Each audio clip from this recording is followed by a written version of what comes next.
back to Juice and Java. We're here on South Salina Street in front of Oh My Darling, which kind of looks like a boutique from the outside, but once you get inside, there's a restaurant and plenty more surprises. Yes, there's a speakeasy downstairs. It's called The Fitz, and we're here to meet the owner, who's going to give us an exclusive tour.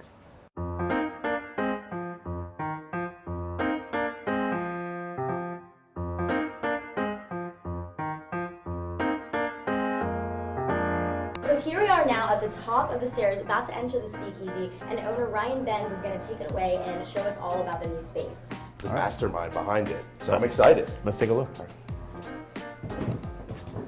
So it was really important to us as we started construction to capture a lot of the original historic elements. The buildings were built in 1855, and back in the mid-1800s, you know, this corridor, Salina Street, was the main economic thoroughfare of all of downtown Syracuse. As you come to the bottom of the stairs, first thing you're going to see here are these beautiful cages. Back in the 20s and 30s, when you'd walk onto an elevator, you'd walk through these gold cages. And these are the original gold cages that we were able to hold on to. We decided to put them as the front of the coat check area, so you can walk through that history and kind of start to feel it before we even actually walk into the whole speakeasy. This clearly took a lot of thought. This clearly took a lot of planning. When did that all begin for you and your wife? For the speakeasy and the restaurant Oh My Darling upstairs, about a year and a half ago. You know, we had this whole project's about 2 years in total. We bought the buildings over 2 years ago, and we converted the upper floors to apartments. And you know, we started thinking about, well, what do you do with the first floor, and what do you do with the cellar of these beautiful historic buildings? And it was about 6 months in, you know, roughly, that we said, well, why don't we just run point on this ourselves? Why is speakeasy here in Syracuse? To us, it was a complementary use of the street in general. You have the Landmark Theater across the street. You have the Red House Theater across the street.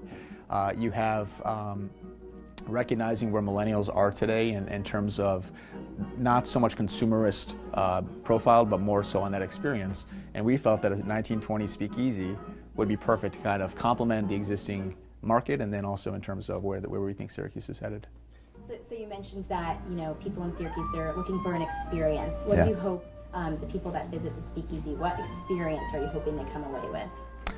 I want them to come down here, take a breath, and have a cocktail, and forget their worries. You know, that's, I think, what we were trying to emulate. You know, the music kind of transports you back to that time period. The cocktails, that's the real goal, is just to take a breath, enjoy life, have a conversation, and you know, and just appreciate the moment. The main bar, we had a lot of fun with this. Is a custom-built bar.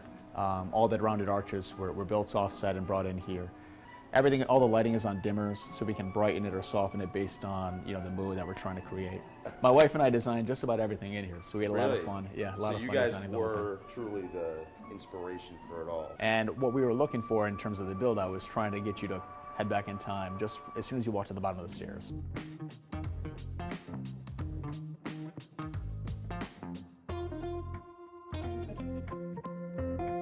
Okay, The Fitz down here on South Salina Street. Be sure to check it out. Definitely come by, and we'll be right back.